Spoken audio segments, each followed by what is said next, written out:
우리 오늘 함께 나눌 하나님의 말씀은 스가랴서 5장과 6장의 말씀입니다. 스가랴서 5장과 6장의 말씀. 지난주에 스가랴서 3장, 4장을 나눴는데 그것에 이어서 스가랴서 5장, 6장을 함께 나누겠습니다.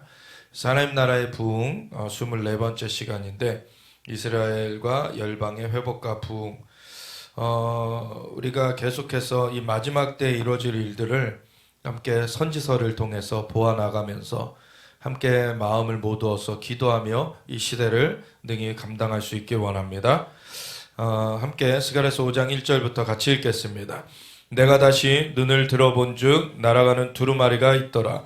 그가 내게 묻되 내가 무엇을 보느냐 하기로 내가 대답하되 날아가는 두루마리를 보나이다. 그 길이가 20규빗이요 너비가 10규빗이니이다. 그가 내게 이르되 이는 온 땅 위에 내리는 저주라. 도둑질하는 자는 이쪽 글대로 끊어지고 맹세하는 자는 저쪽 글대로 끊어지리라 하니 만군의 여호와께서 이르시되 내가 이것을 보냈나니 도둑의 집에도 들어가며 내 이름을 가리켜 망령되이 맹세하는 자의 집에도 들어가서 그의 집에 머무르며 그 집을 나무와 돌과 아울러 사르리라 하셨느니라 하니라. 내게 말하던 천사가 나와서 내게 이르되 너는 눈을 들어 나오는 이것이 무엇인가 보라 하기로 내가 묻되 이것이 무엇이니까 하니 그가 이르되 나오는 이것이 에바이니라 하시고 또 이르되 온 땅에서 그들의 모양이 이러하니라. 이 에바 가운데에는 한 여인이 앉았느니라 하니 그때에 둥근 납 한 조각이 들리더라. 그가 이르되 이는 악이라 하고 그 여인을 에바 속으로 던져넣고 그 납 조각을 에바 아기 위에 던져 덮더라. 내가 또 눈을 들어본즉 두 여인이 나오는데 학의 날개 같은 날개가 있고 그 날개에 바람이 있더라. 그들이 그 에바를 천지 사이에 들었기로 내가 내게 말하는 천사에게 묻되 그들이 에바를 어디로 옮겨가나이까 하니 그가 내게 이르되 그들이 신할 땅으로 가서 그것을 위하여 집을 지으려 함이니라.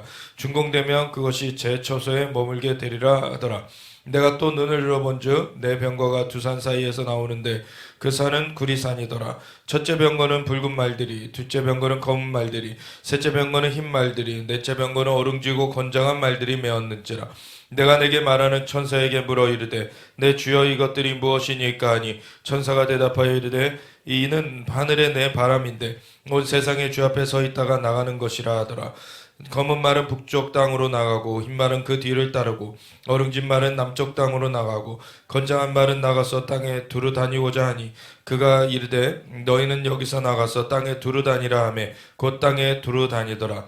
그가 내게 외쳐 말하여 이르되 북쪽으로 나간 자들이 북쪽에서 내 영을 쉬게 하였느니라 하더라.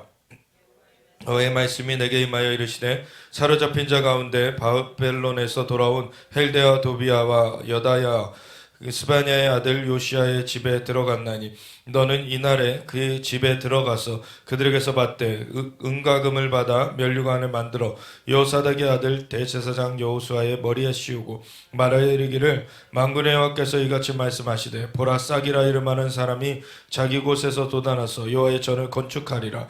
그가 여호와의 전을 건축하고 영광도 얻고 그 자리에 앉아서 다스릴 것이요 또 제사장이 자기 자리에 앉으리니 이 둘 사이에 평화의 은원이 있으리라 하셨다 하고 그 면류관을 헬렌과 도비아와 여다야와 스바냐의 아들 헨을 기념하기 위하여 여호와의 전 안에 두라 하시니라. 먼데 사람들이 와서 여호와의 전을 건축하리니 만군의 여호와께서 나를 너희에게 보내신 줄을 너희가 알리라. 너희가 만일 너희의 하나님 여호와의 말씀을 들을진대 이같이 되리라. 아멘. 하나님 감사합니다.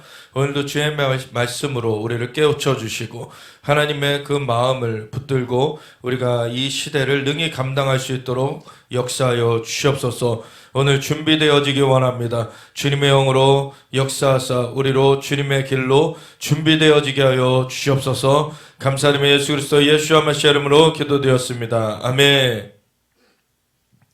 사실 엊그제 이제 그 금요일 날 한국에 돌아왔기 때문에 지금 많이들 피곤하실 겁니다. 그리고 저도 말이 어눌해 있어요 지금. 그래서 양해하고 그렇게 우리가 함께 나아가길 바랍니다. 스가랴서 5장부터 보면은 이제 3장 4장 지난주에 나눌 때 이스라엘에서 나눴었죠. 그 3장에는 대제사장 여호수아, 그리고 4장에는 그때 총독 스룹바벨, 사실은 바벨론에 포로되어 갔다가 70년 만에 이제 그 바사왕 고레스에 의해서 이 포로에서 풀려나서 이스라엘 그 고토로 돌아오게 되는 그런 시기 가운데서 세워졌던 두 선지자, 그 학개와 스가랴의 그런 메시지가 선포되면서 이제 그때 그 돌아오는 귀환을 인도했던 지도자가 바로 스룹바벨이었고, 그때 총독이라는 것은 그 지역의 왕과 같은 역할을 하는 것이었죠. 그리고 다른 한편으로는 대제사장이 여호수아. 그래서 왕 같은 제사장, 우리는 왕 같은 제사장으로 부름을 받았습니다. 그래서 왕이요 제사장 두 역할이 다 있는데, 그 과거 시대에는 왕의 역할이 따로 있었고 선지자의 역할이 따로 있었고 제사장의 역할이 따로 있었고, 그렇지만 이제 예수 그리스도 안에서 우리가 왕 같은 제사장으로 되어졌습니다. 그래서 그 은혜 가운데 우리가 서야 된다, 이런 말씀을 지난주에 나눴습니다.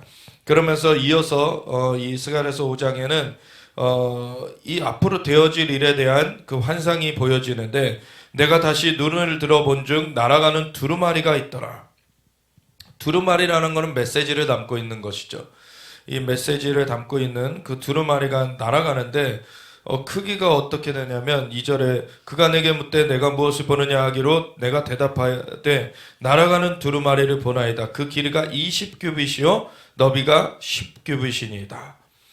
그래서 이 규빗이라는 그 단위는 일반적으로 한 50cm 생각하시면 돼요. 원래 일반 규빗은 45cm고 왕의 규빗이라고 해가지고 좀 큰 규빗 그 단위가 있어요. 그것이 52cm. 그러니까 손가락 이렇게 펼쳤을 때 팔꿈치까지, 손끝에서부터 팔꿈치까지의 그러한 길이가 규빗입니다. 그것이 그래서 짧게는 45cm, 길게는 뭐 52cm까지 이렇게 얘기를 하는데 평균적으로 한 50cm라고 우선은 생각을 하면은 좀 계산하기가 편하게 되죠. 그래서 20규빗이면 얼마가 됩니까? 10m예요, 10m. 그리고 10규빗이면은 5m. 그래서 길이가 10m, 너비가 5m인 이런 두루마리가 거대하죠. 거대한 두루마리가 날아가는 것을 보는 거예요. 그가 내게 이르되 이는 온 땅 위에 내리는 저주라. 저주의 선포가 있는 두루마리예요. 그래서 이 말씀이 어떻게 선포됐느냐? 그 두루마리가 이렇게 날아가면서 그것이 임하게 됐을 때 그 안에 있는 메시지가 풀어지는 것이죠. 그러면은 이 안에 여기서는 저주를 기록하고 있는 두루마리예요. 그래서 이것이 두루마리가 닿게 되면 이제 저주가 시작되는 거예요. 그래서 온 땅 위에 내리는 저주인데 도둑질하는 자는 이쪽 글대로 끊어지고, 그래서 도둑질하는 자에 대한 그 심판, 저주의 메시지가 쓰여져 있고, 또 맹세하는 자는 그 저쪽 글대로 끊어지리라. 이 맹세한다는 것이 좋은 맹세가 아닌 것이죠. 그래서 우상에게 맹세하는 것, 아니면 거짓 맹세하는 것, 이런 그 잘못된 맹세하는 자들이 어떠한 심판을 당할 것이냐, 이런 것들이 기록되어져 있는 거예요. 하나님께서는 하나님이 눈이 없어서 보지 못하시는 게 아니고, 귀가 없어서 듣지 못하시는 게 아니고, 손이 없어서 지금 역사하지 못하시는 게 아니라, 보면은 이 땅에서 사람들에게 기회를 주고 계시는 것들이 있어요. 그래서 아무리 악한 자들이라도, 어떤 사람들은 참 교만하게 그런 말을 해요. 어떻게 하나님이 계시면 이렇게 악한 일들이 이 땅 가운데 벌어지냐고. 근데 악한 일은 누가 합니까? 하나님이 하십니까? 사람이 행하고서는 그거를 하나님께 왜 원망을 합니까? 사람이 악한 일을 하는 것이고, 하나님은 그 가운데서도 돌이키기를 기다리고 계시는 거예요. 하나님이 모든 만물을 창조하셨을 때는 보시기에 좋았더라. 모든 걸 좋게 주셨습니다. 그렇지만 하지 말라는 거를 인간이 함으로 말미암아 그것이 파괴가 임하게 됐죠. 그래서 선악을 알게 하는 나무의 열매는 먹지 말아라 했는데 그걸 굳이 먹어요. 그게 인간인 것입니다. 그러고서는 그것 때문에 파괴의 결과가 와서 인간은 하나님의 영이 떠나가게 됐고 하나님의 형상을 잃어버리게 됐어요. 그리고 이 땅 가운데는 가시 엉겅퀴가 나게 됐죠. 죽음과 질병과 저주와 고통과 가난이 깃들게 됐어요. 이것이 그 배후에 속이는 자 마귀가 인간을 꼬드겨서 행한 그 일의 결과죠. 그래서 이러한 것들이 이 땅 가운데 있는 것은 하나님의 탓이 아닙니다. 인간이 하나님의 명령을 거스르고 하나님의 그 말씀을 거스르고 죄악을 범했기 때문에 일어난 일인 것이죠. 그것의 배후에는 마귀가 그 일을 조장하였고 그 길로 잘못 걸음을 걷게끔 마귀가 충동하는 것인데, 그 마귀의 머리를 깨뜨리려고 예수님이 와주셨습니다. 하나님의 아들이 오신 것은 마귀의 일을 멸하려 하심이라. 하나님의 아들을 믿는 믿음으로 우리는 승리해야 되는 것입니다. 세상을 이기는 것이 무엇이냐? 그거는 하나님의 아들을 믿는 믿음이라. 그래서 우리가 하나님의 아들을 믿는 믿음으로써 승리해 갈 수 있습니다. 그래서 우리에게 구원을 주시려고 하나님은 오늘도 그 어둠의 일에 그 빠져있는 그 원죄로부터 이제 인간은 정말 그 가운데서 그 덮여져 있고 눈이 가려져 있는 그런 상태에서 하나님을 모르고 지내왔는데, 그 가운데서 건져주시기 위하여서 하나님은 하나님의 그 사랑을 예수님을 통해서 나타내 주셨고, 예수님을 영접하는 자들, 그 이름을 믿는 자들에게는 하나님의 자녀가 되는 권세를 주셨습니다. 그래서 그 은혜가 너무나 놀라운 거죠. 하지만 끝까지 그 하나님의 은혜를 받아들이기를 거부할 때에는 그 죄악 가운데 죽게 될 수뿐이 없게 되는 거죠. 한 번 죽는 것은 사람에게 정해진 바요, 그 이후에는 심판이 있습니다. 그래서 예수님 외에는 우리의 죄를 대속할 수 있는 다른 존재는 없어요. 왜냐하면 모든 인간이 다 죄 가운데서 사실은 태어나게 되었고, 그래서 인간으로서는 다른 사람의 죄를 대속할 수가 없어요. 인간 자신으로서는 자신의 죄도 해결을 못해요. 그래서 하늘로부터 하나님과 하나이신 그 예수님이 와주셔서 인간의 몸을 입어주셨기 때문에 그 인간의 그 대리자로서 이 땅 가운데서 십자가를 지셨기 때문에 우리의 죄가 대속되었죠. 그것을 행하신 분은 예수님 외에는 없는 것입니다. 그것을 행하실 수 있는 분도 예수님 외에는 없으신 것이고, 그걸 행해 주신 분은 예수님 외에는 없는 것이에요. 그래서 예수님 외에는 다른 어떤 이름도 구원의 이름이 될 수 없습니다. 오직 예수님의 이름으로만이 구원 얻을 수 있어요. 그래서 예수님의 이름으로 우리가 구원 얻는 것, 그것을 놓치면은 멸망되는 것입니다. 그래서 이단들에 빠진 자들, 예수님을 인정하는 척하면서 다른 이름들을 자꾸 내놓아요. 그거는 멸망으로 가는 길입니다. 세상에서 아직 예수님을 모르는 사람들도 멸망을 향해 가는 것이고, 예수님의 이름을 안다라고 그렇게 가장을 하면서 예수님의 이름을 그냥 이용해 먹고 자신들의 교주, 그거는 다단계 카르텔과 같아요. 그냥 자기네들 돈벌이 하려고 그렇게 사람들을 속이는 것뿐이 아니지, 그것은 구원의 길이 절대로 될 수가 없죠.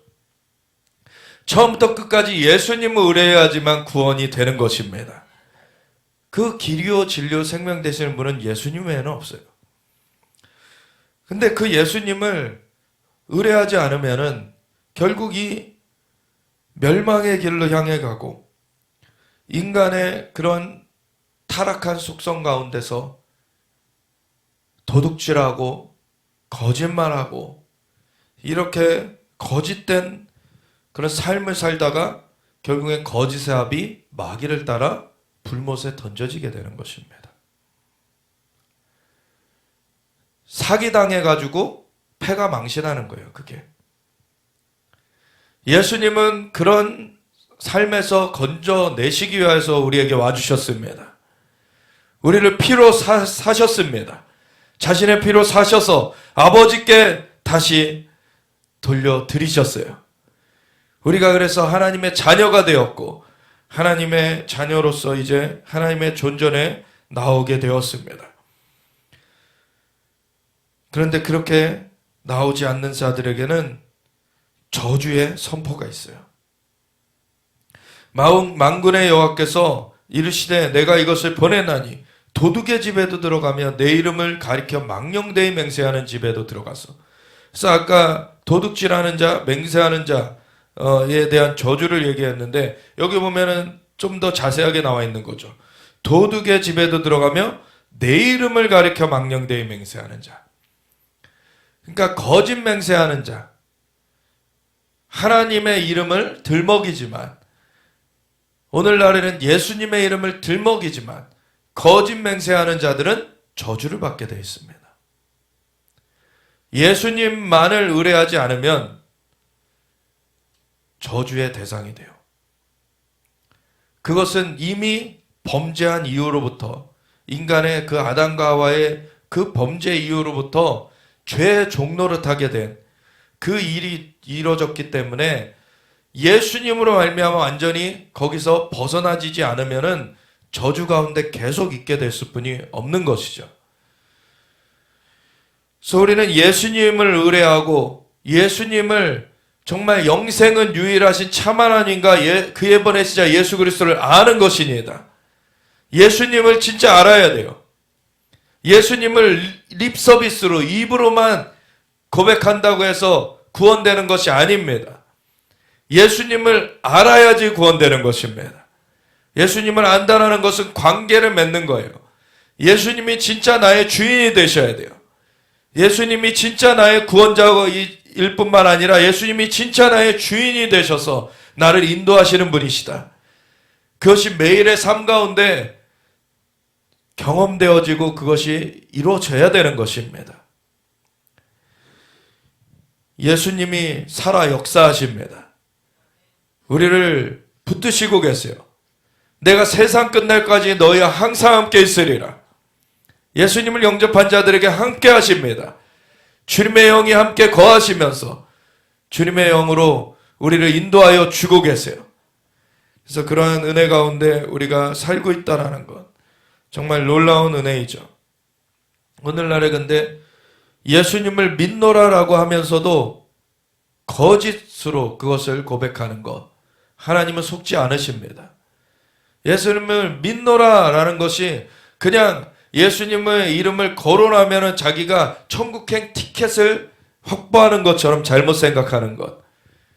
예수님을 관계적으로 따라야지 그 천국으로 우리가 삶이 이어지는 것이지 예수님을 관계적으로 따르지 않으면은 립 서비스만으로 천국에 들어갈 수 있는 것이 아닌 것입니다. 물론 처음에는 우리가 입술로 고백해야 돼요. 예수님이 구세주여 주님이라는 것을 고백해야 돼요. 그래서 그게 문이 열려지면은 주님이 관계하시기 시작하실 때 그것을 따라가야 되는 것입니다. 근데 거짓 맹세하는 그 망령되이 맹세하는 자들은 저주 가운데 있게 되는데 오늘날에도 예수님을 믿노라 하면서 어떻게 다른 이름을 거기다 같이 갖다 붙입니까? WCC와 같은 것, 종교 다원주의, 어떻게 예수님의 이름과 마호메트의 이름, 예수님의 이름과 부처의 이름, 예수님의 이름과 마리아의 이름이 어떻게 같은 선상에 놓일 수가 있습니까? 그거는 예수님을 믿지 않는 거예요, 사실상. 예수님만이 우리의 구원자십니다. 예수님의 이름과 비할 것은 없어요. 예수님은 하나님이시면서 그분이 인간의 몸을 입고서 우리를 대신하여서 죽어주셨기 때문에 우리의 죄가 대속된 것입니다. 그걸 하실 수 있는 분은 예수님뿐이 없으시고 그것을 예수님은 하셨습니다. 그래서 우리가 건져지게 되었어요. 그 은혜가 없이는 아무도 구원받지 못합니다. 그 은혜로 우리가 구원을 받은 거예요. 그 은혜를 진짜 안다면 그 예수님만 의뢰하게 되는 것이에요. 그래서 그 예수님만 의뢰하면서 그 예수님의 생명을 누리게 되는 것입니다. 그런데 그 예수님의 이름을 망령되이 일컫는 자들, 하나님은 십계명에서도 내가 너희의 하나님이다. 나 외에는 다른 신을 두지 말아라. 그리고 우상 만들지 말아라. 내 이름을 망령되이 일컫지 말아라. 주님 말씀하셨잖아요. 주님과의 바른 관계가 맺어져야 되는데 그거를 방해하는 것들을 다 제한하는 것이죠. 그래서 우리가 하나님 앞에 정말 하나님만을 온전하게 경배하면서 주님을 따르는 삶을 살아야 되는 것입니다. 그렇지 않을 때에는 저주 가운데 계속 머물러 있게 돼요.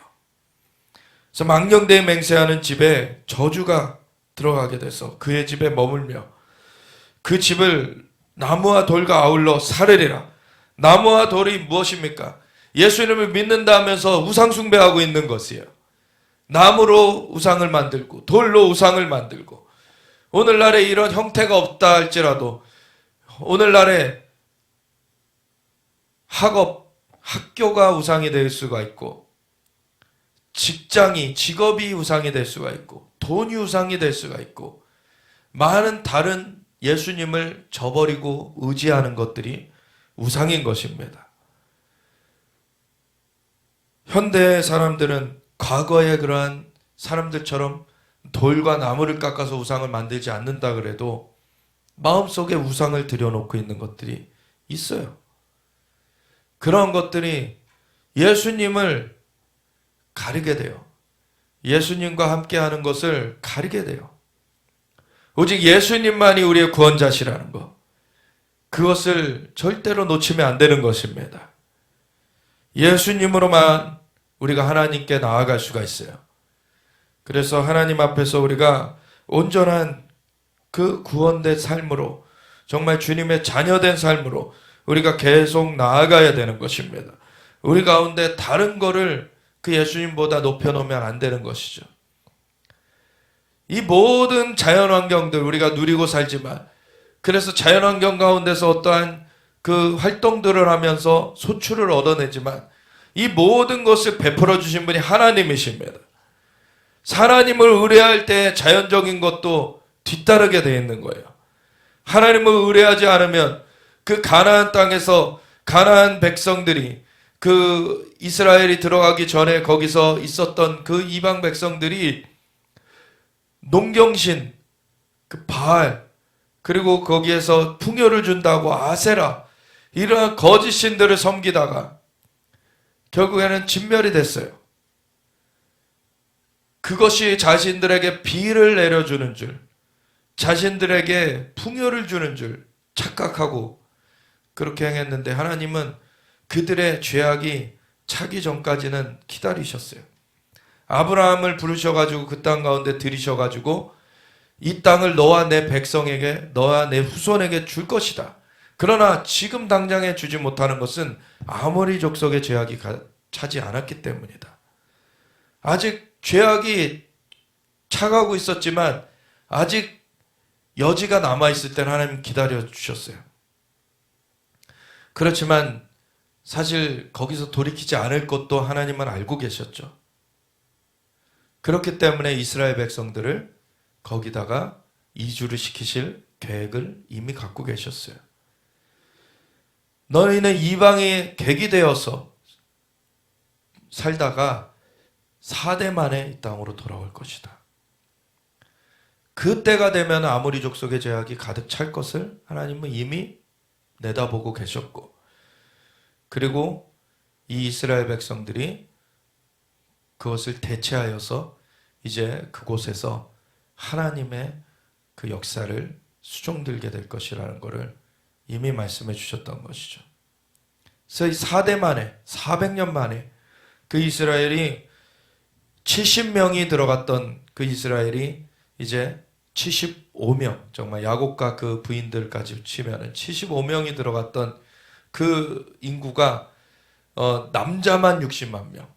그러니까 남자라는 것은 이 장정, 그 성경에서 말하는 장정이 60만이다 했을 때는 결혼한 남자를 얘기하는 거다. 그래서 그 아내가 있을 것이고 아이들이 있을 것이고, 그때 인구 통계로 보면 5배수를 해야 되기 때문에 한 300만 명이 나온 것이다. 그래서 300만 명이 되는 것이 몇 배가 된 것입니까 도대체? 20만 배가 된 거예요. 20만 배. 그렇게 하나님은 번성하게 하셨어요. 하나님이 그렇게 돌보신 것입니다. 그래서 이스라엘을 그렇게 자연적으로도 번성하게 하셨고, 하나님은 이들이 나의 백성이다. 영적으로 나의 백성이다라고 하시면서 그 자연적인 축복도 주셨어요. 그리고 출애굽시키셔서 광야를 헤맬 때에도 그들이 10번이나 불평하였기 때문에 결국엔 그 한 세대는 이스라엘 약속의 땅으로 들어가지 못했지만 그 다음 세대를 하나님은 그 약속의 땅으로 들여보내셨고 40년 광야를 그렇게 지낼 때에도 옷도 헤어지지 아니하고 신발도 헤어지지 않게 하셨어요. 광야에서 물을 내게 하셨고 그리고 광야에서 그 만나가 내리게 하셔서 하나님은 먹이시고 입히시고 다 하셨습니다. 하나님이 이러한 하나님이세요. 이스라엘 하나님이 우리 하나님이십니다. 이스라엘에게 선하게 행하신 하나님이 우리에게 선하게 또 행해 주시는 거예요. 예수 그리스도 안에서 이스라엘과 이방이 한 세 사람이 되게 하셨습니다. 이제 우리가 함께 유업을 얻는 자가 되게 되었어요. 그래서 그 은혜 가운데 우리가 나아갈 때 다른 세상의 것들에 우리의 눈이 팔려가지고 그 다른 길로 가면 안 되는 것입니다. 우리 하나님이 만물에 창조주시고 이 모든 것들을 우리에게 베풀어 주신 분이시다. 그것을 고백하면서 주님을 의뢰하며 나아갈 때 주님께서는 너희는 먼저 그의 나라와 의를 구하라. 그러면 이 모든 것을 너에게 더해 주리라. 아멘. 우리에게 주님께서 더해 주시는 것입니다. 그런데 헛된 것들을 의뢰할 때에는 이러한 재앙 가운데, 저주 가운데 있게 되는 거예요. 내게 말하던 천사가 나와서 내게 이르되 너는 눈을 들어 나오는 이것이 무엇인가 보라 하기로 내가 묻되 이것이 무엇이니까 하니 그가 이르되 나오는 이것이 에바이니라 하시고 에바는 어떤 이런 바구니 같은 거죠. 거기에 또 이르되 온 땅에서 그들의 모양이 이러하니라 하면서 이 에바 가운데에는 한 여인이 앉아 있어요. 오늘날에도 역시나 그 거짓 그 영들이 활동을 하고 있는데 그 가운데서 아주 그 강력한 존재 중에 하나가 하늘의 여신이라고 하는, 사실 이 카톨릭에서 예수님을 그 잉태했던 그 처녀 마리아, 나중에는 이제 뭐 자연적인 관계 가운데 그 자녀들을 낳죠. 그래서 더 이상 처녀가 아닙니다. 그 이후로는. 근데 예수님을 잉태할 때에는 그 마리아가 처녀로서 그 남자와의 관계를 갖지 않은 상태로 잉태가 됐어요. 그거는 예수님은 남자의 그런 씨를 받지 않았다는 거죠. 그게 뭐냐면은 인간의 죄를 물려받지 않았다는 거예요. 인간의 죄를 물려받지 않았어요. 성령으로 잉태되셨어요. 그래서 여자의 자궁을 빌리셨을 뿐이지 하나님과 한 분이신 그분이 성령으로 잉태되셔서 이 땅 가운데 태어나셨습니다.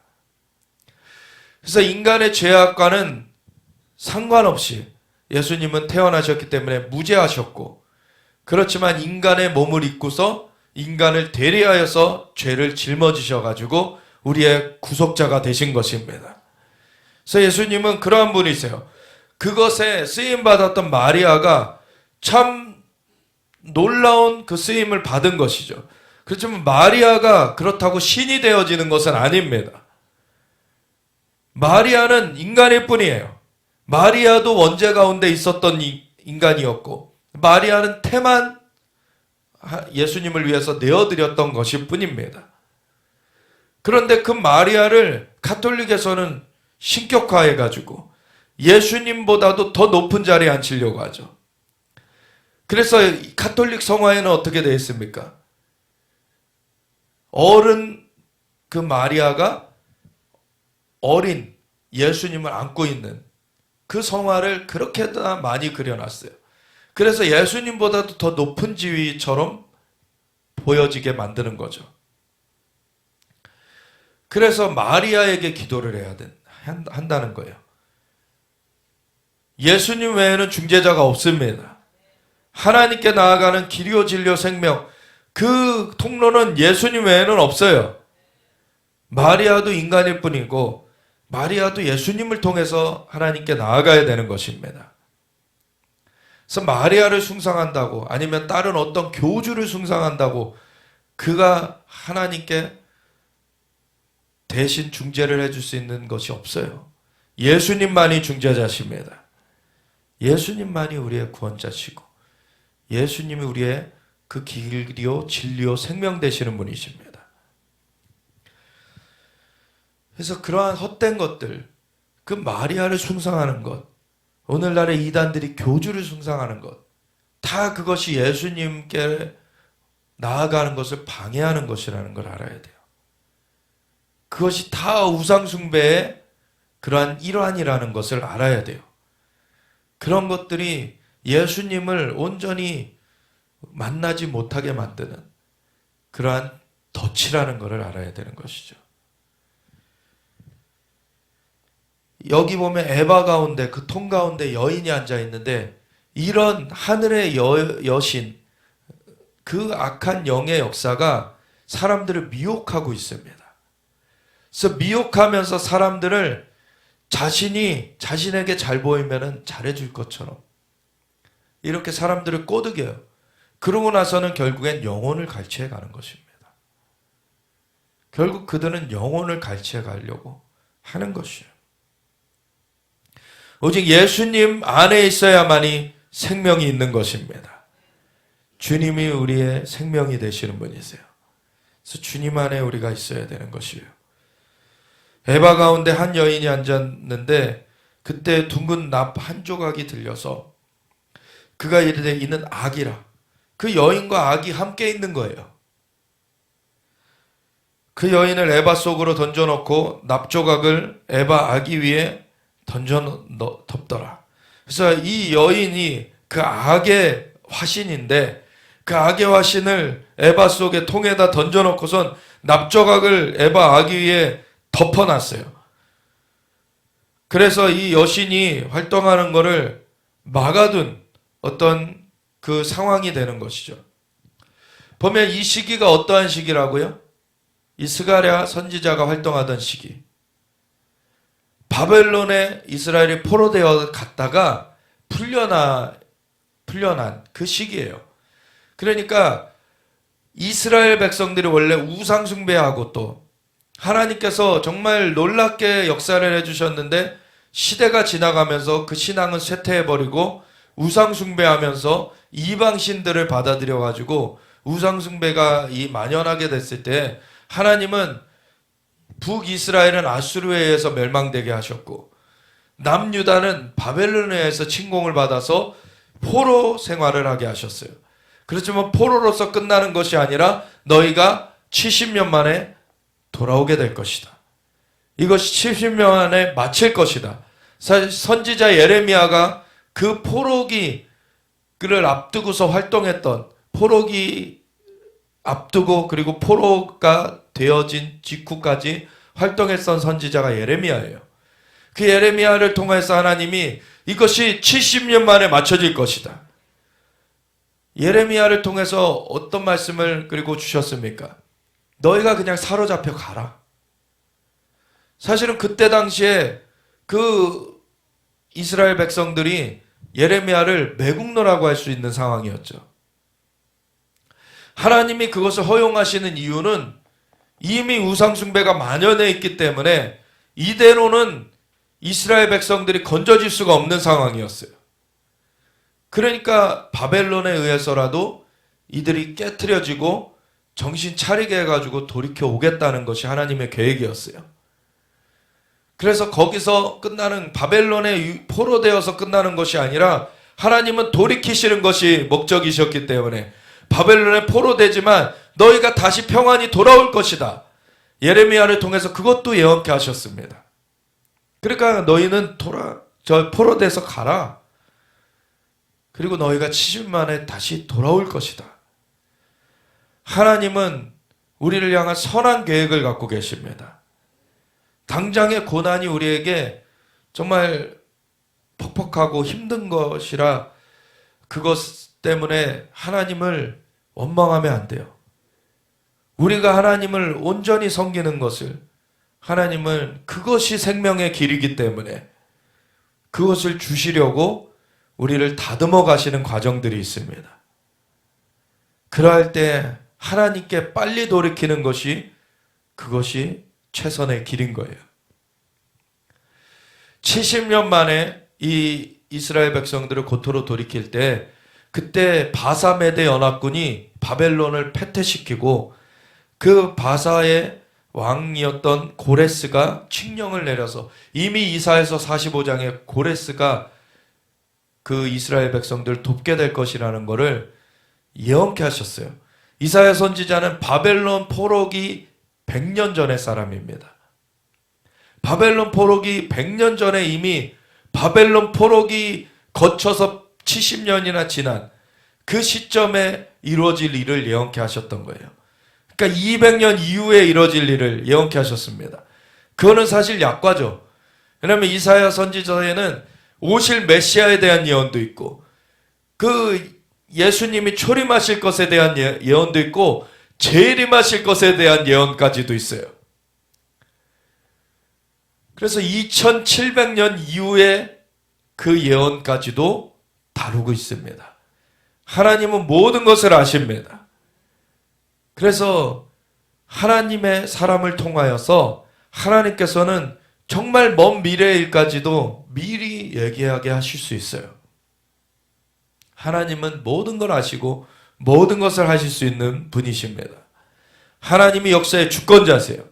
그래서 그분을 의뢰해야 되는 것입니다. 오늘날의 모든 흔들릴 만한 것들이 흔들려지는 시대에 우리가 살고 있어요. 코로나 팬데믹으로 전 세계가 봉쇄되었던 그러한 경험이 있습니다. 이제 봉쇄가 풀렸지만 앞으로 더 큰 진동들이 와요. 그럴 때 흔들리지 않고 설 수 있는 것은 오직 하나님을 의뢰하는 것입니다. 우리 주 예수님만 의뢰해야 되는 것입니다. 그것만이 우리를 붙들어 주는 것이에요. 하나님은 모든 것을 아시고 모든 것을 하실 수 있는 분이세요. 그래서 주님께 귀 기울여야 돼요. 그래서 이제는 예언적인 세대가 일어나야 되는 것입니다. 요엘서 2장 28절에도 그 후에 내가 만민에게 내 영을 부어주리니 나의 너의 자녀들이 예언할 것이요 청년들이 환상을 보고 아비들이 꿈을 꾸리라. 아멘. 예언적인 눈이 열려지는 것입니다. 주님의 영이 부어질 때 주님과 소통하게 되면서 주님께서 미래의 일들도 우리에게 알려주시는 것입니다. 그러한 관계가 되어져야 되는 거예요. 그것이 하나님을 믿는 자들의 특권인 것입니다. 하나님의 축복인 것이에요. 우리를 주님의 그 존중 가운데 들이시고 주님의 음성을 들려주세요. 주님의 인도하심을 우리에게 주시기 때문에 우리가 안전하게 설 수 있는 것입니다. 그래서 히브리서에는 너희가 오늘날 음성을 들을 때 마음을 강팍하게 하지 말아라. 우리가 주님의 말씀에 예와 아멘으로 화답해야 되는 것입니다. 그것이 우리를 위한 최고의 길이에요. 최선의 길이에요. 그런데 이것을 방해하려고 하늘의 여신이 활동을 해요. 하나님을 만나지 못하게 만들려고 그렇게 안간힘을 씁니다. 그래서 그 사단이 활동하고 사단이 하늘의 여신을 이렇게 우상을 그 앞에다가 이렇게 세워놓고서는 활동하게 만들어요.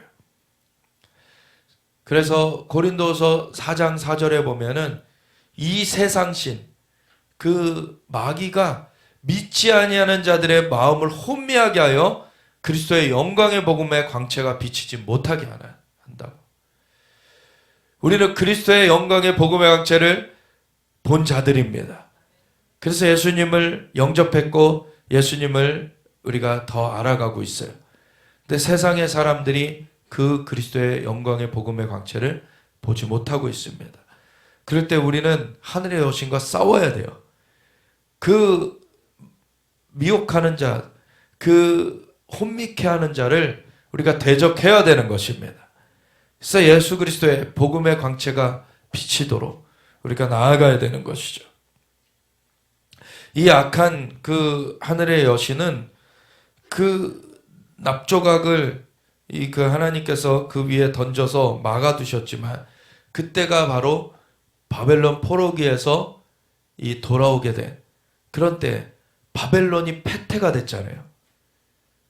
바벨론이라는 그 이름, 이것이 창세기 11장에 인간이 힘을 합쳐서 하나님을 대항한 그 첫 그 지역의 이름으로서 나와 있는 것이 바벨론이죠.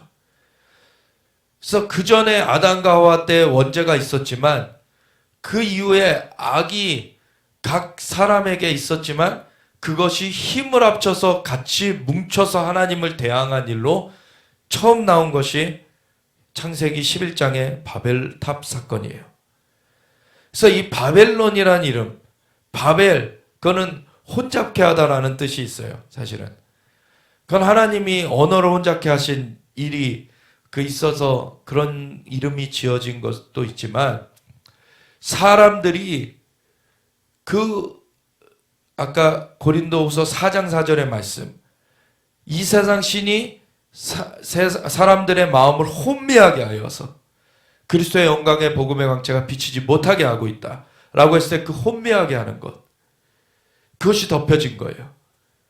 사람들의 마음에 그것이 덮여져 가지고 잘못된 방향으로 힘을 합치게 되니까 하나님께서는 이것을 가만 놔뒀다가는 구원을 할 자가 없게 되는 거예요. 다 그냥 잘못된 방향으로 지금 힘을 뭉쳤기 때문에 이것을 더 이상 막을 수 없겠다. 그래서 언어를 혼잡케 함으로 흩어버리셨죠. 그래서 아직 기회가 남아있게 하신 거예요. 그 중에서 구분된 그 언어의 민족 단위 가운데서 하나님이 얻으실 그 민족이 있게 하신 것이죠. 그래서 나중에 아브라함을 얻어내신 것이죠. 바로 11장 바벨탑 사건 이후에 12장이 아브라함을 부르시는 그 내용으로 시작되시죠. 이것이 하나님의 역사였어요. 근데 바벨탑 사건, 바벨론이라는 이름은 힘을 합쳐서 하나님을 대항하는 이름으로 등장을 하게 됩니다.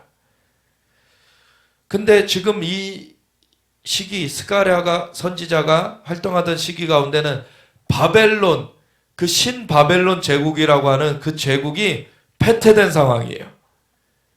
이스라엘이 우상숭배했을 때는 신바벨론에 의해서 침략을 당했어요. 그 어둠에 삼켜졌습니다. 그런데 이제 그것이 70년 만에 마체리라고 하셨어요. 그것을 바사메드 연합군에 의해서 깨트려 버리시고서는 이제 이스라엘이 고토록 귀환하게 하셨어요.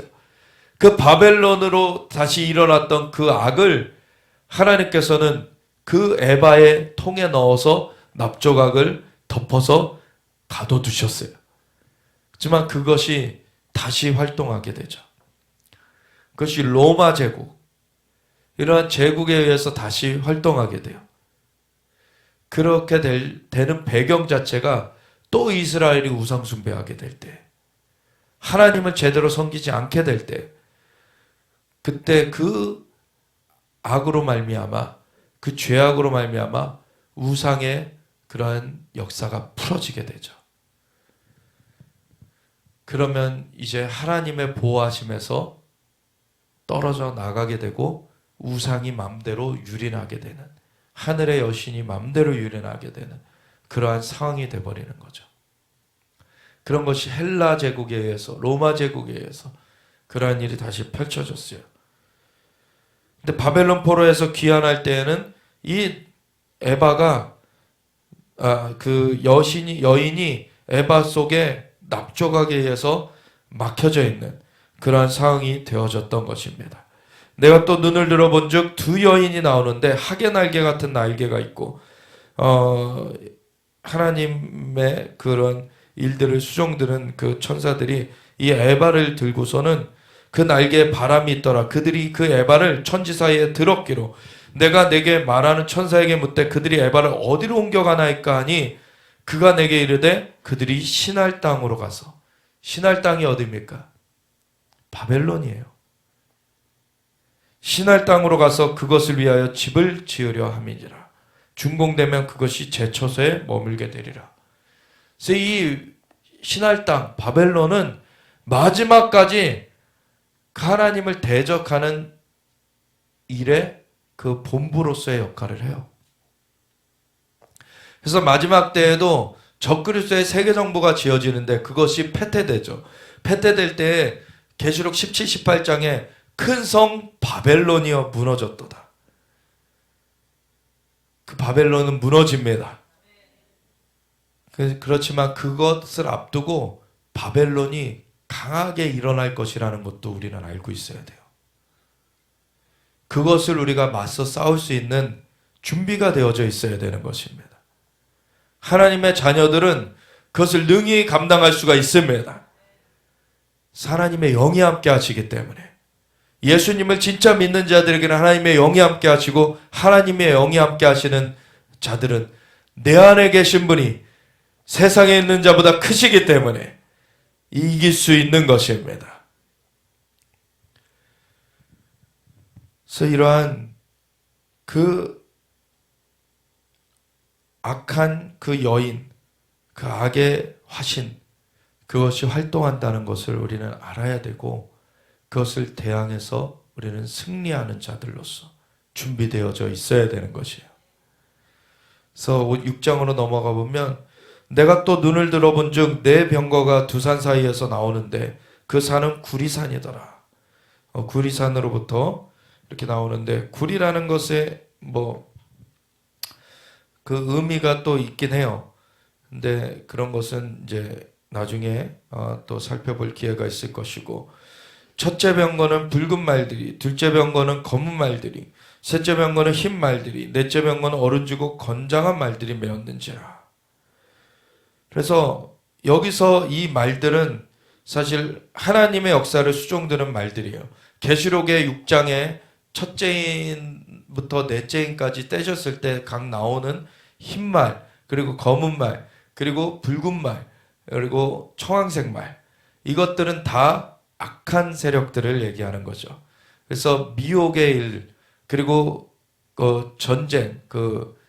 전쟁의 일, 그리고 기근의 일, 기근의 일이 먼저죠. 미혹의 일, 기근의 일, 전쟁의 일, 그리고 세계대전까지 이런 것들을 풀어내는 그 악한 그 영들의 역사인데 여기 보면은 네 말들이 여기서도 나오는데 이 말들은 하나님의 역사를 풀어내는 말들이에요. 첫 번째는 붉은 말이고 두 번째는 검은 말들이고 셋째는 흰 말들이고 넷째는 어릉지고 건강한 말들이에요. 그래서 어떻게 보면은 그 조합이 계시록 6장에 나오는 조합이나 보면 같아요. 보면. 하지만 이거는 다른 그 그룹이라는 것을 우리가 알아야 되는 것이죠. 제가 그 전에 한번 그 시편 92편에 그 한국 개혁 성경이나 개혁 개정 성경이나 이런 데서는 우리가 찾아볼 수 없지만 흑정역에서 보면은 그 분명하게 나와 있는 것이 하나님께서 내게 신선한 기름을 부어주시는데 내 뿔을 들소의 뿔같이 높였다 이렇게 되어 있는 것이 흠정역에서는 유니콘의 뿔같이 높였다 이렇게 되어 있어요. 그게 유니콘이라는 존재가 상상의 동물이다라고만 생각하고 있는데 영계에는 실제로 있습니다. 근데 유니콘도 좋은 유니콘이 있고 나쁜 유니콘이 있어요.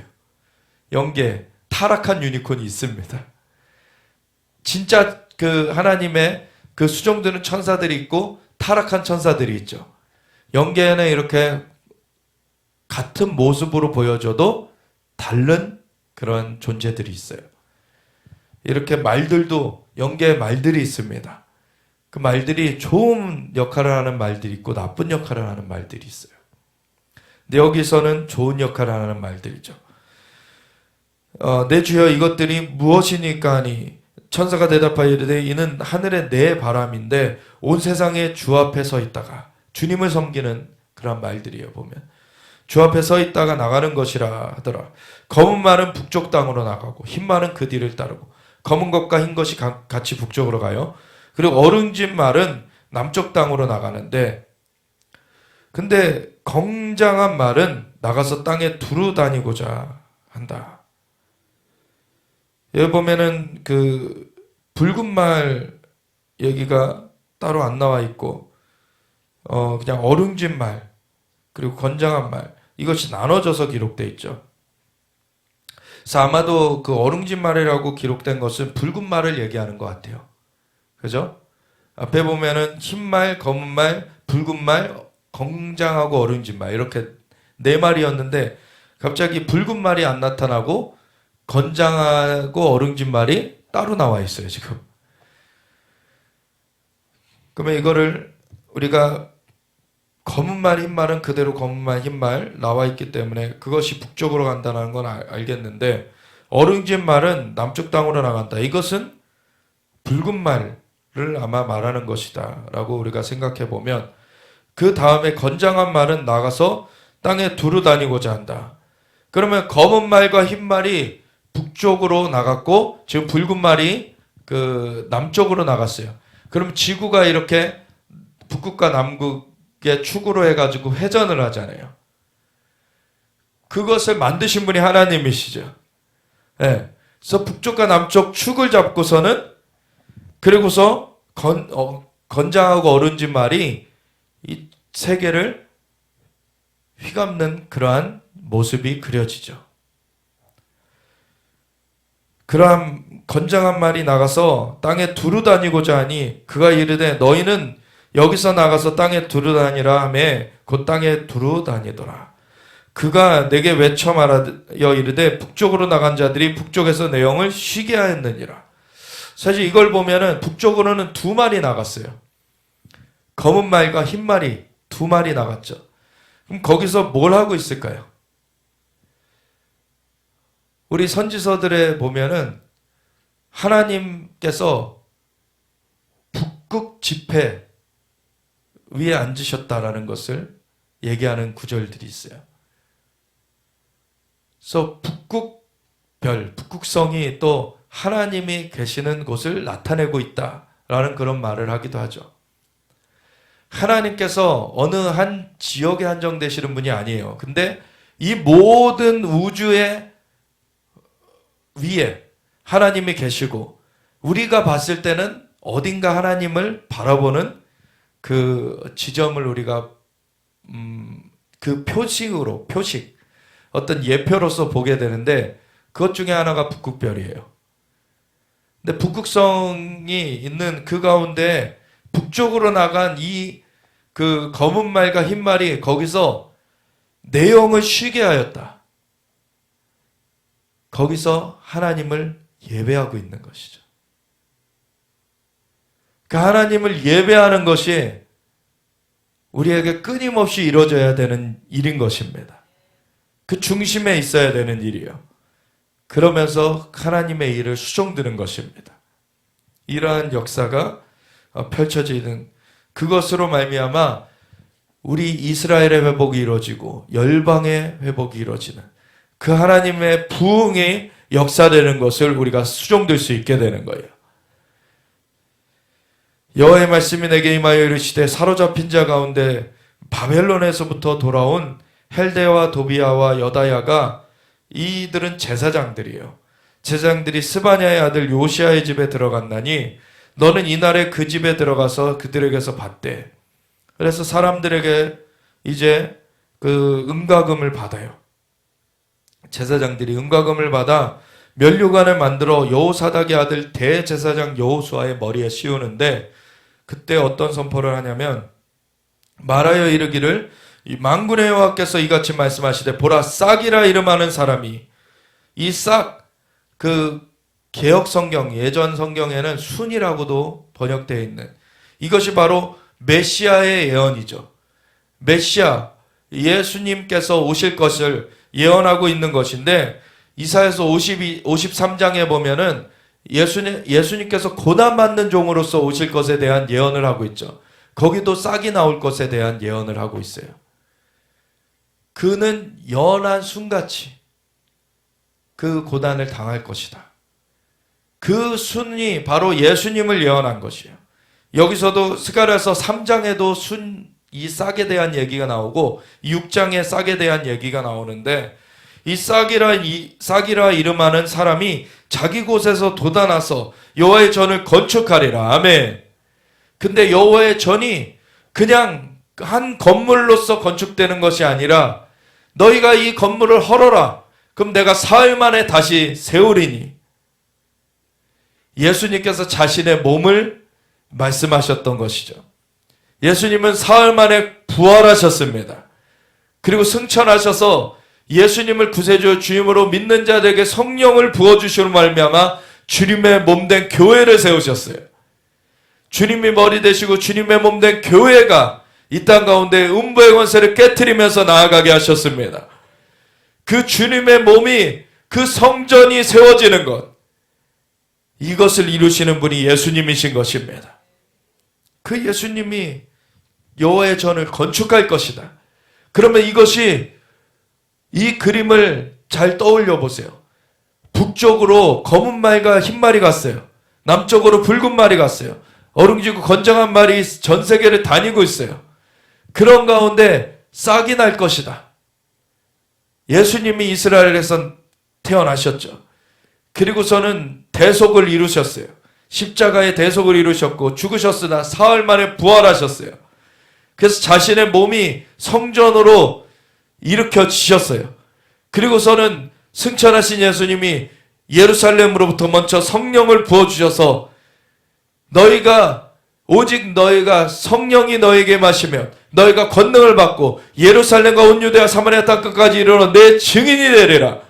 이 복음이 이 열방을 두루다니라고 이미 파송된 말들과 함께 열방을 돌게 됐어요.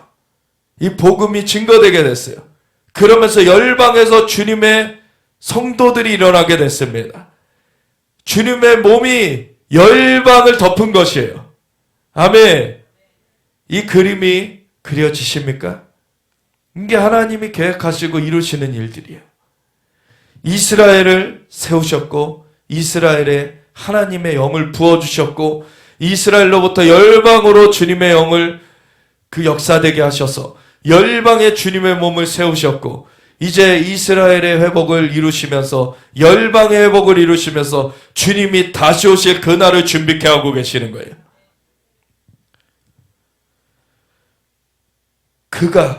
그 예수님이, 메시아가 여호와의 전을 건축하고 영광도 얻고 그 자리에 앉아서 다스리실 것이요, 예수님이 다시 오셔서 열방을 통치하실 것입니다. 또 제사장이 자기 자리에 있으리니 제사장들이 또 주님을 수종드게 될 것인데 그 제사장들의 그 핵심들은 유대인들이 되는 것이죠. 그 유대인들이 그 제사장 나라로 부름받은 그것을 섬길 것이지만 우리도 영적인 제사장들입니다. 그래서 우리가 자연적인 것을 또 위에서 그 영적인 그 제사장 노릇을 우리도 함께 하는 것이고, 예수님은 이 여호수아 그때 그 바벨론 포로기에서 돌아왔을 때 대제사장이었던 여호수아의 머리에 음과 금으로 면류관을 씌워서 이러한 선포를 하게 하셨을 때, 이것은 이 그때 대제사장이었던 여호수아의 머리에 예표적으로 예언적으로 씌웠지만 이것은 예수님의 왕되심을 나타나는 거였어요. 예수님이 대제사장으로 오실 것이고 그리고 열방의 왕, 만왕의 왕으로서 오실 것이다. 이것을 나타내는 그림이었어요. 그러면서 이제 사람들은 그 주님의 대제사장 되심과 그 왕되심 앞에서, 만왕의 왕되심 앞에서 제사장으로서 그리고 그 분봉왕들로서 이렇게 수종들면서 주님을 섬기면서 왕노릇하게 될 것을 주님이 알게 하시는 것이죠. 그래서 이 둘 사이에 평화의 언원이 있으리라. 우리가 주님과 소통하면서 그 통치를 주님과 더불어 왕노릇하리로다. 우리가 그 일을 감당하는 것이요. 그래서 그 면류관은 헬렌과 도비아와 여다야와 스바냐의 아들 헨을 기념하기 위하여 여호와의 전 안에 두라. 그래서 그때 그러한 예표의 인물이 있었고, 그렇지만 결국엔 궁극적으로 이것이 예수님을 기념하는 그러한 일이 되어지는 것이에요. 그래서 그러한 아들을 위해서 기념하라. 그래서 하나님의 독생자 아들이 올 것을 얘기하고 있는 것이죠. 먼데 사람들이 와서 여호와의 전을 건축하리니 만군의 여호와께서 나를 너희에게 보내신 줄을 너희가 알리라. 너희가 만일 너희의 하나님 여호와의 말씀을 들을진대 이같이 되리라. 아멘. 그래서 우리는 여호와의 말씀을 들어야 되는 것이에요. 그래서 기록된 말씀도 우리가 살펴가야 되고 우리가 지금 이때 주시는 하나님의 음성을 들어야 되는 것입니다. 그래서 주님께서 행하시는 것에 우리의 마음을 합하여서 주님의 그 말씀을 수종 들어야 되는 것이에요. 그럴 때 하나님은 열방에 부흥을 주시고 열방에 회복을 주시는 하나님이십니다. 하나님은 주님의 은혜를 부어주시길 원하세요. 근데 그것을 귀 기울여서 함께할 자들이 누군가를 찾고 계시는 것입니다. 그래서 이스라엘과 열방의 회복과 부흥을 위하여서 우리가 하나님께 귀 기울이며 주님의 말씀을 깊이 우리가 상고하면서 주님 앞에 우리가 함께 주님을 수종드는 자들로서 나아가기 원합니다. 주님 그 일 가운데 우리를 부르셔서 감사드립니다. 주님 우리가 그것에 능히 감당할 수 있도록 준비되어지기 원합니다. 주님의 영으로 역사하여 주시옵소서. 이것을 위하여서 주여 외치며 같이 기도하며 나아가겠습니다. 주여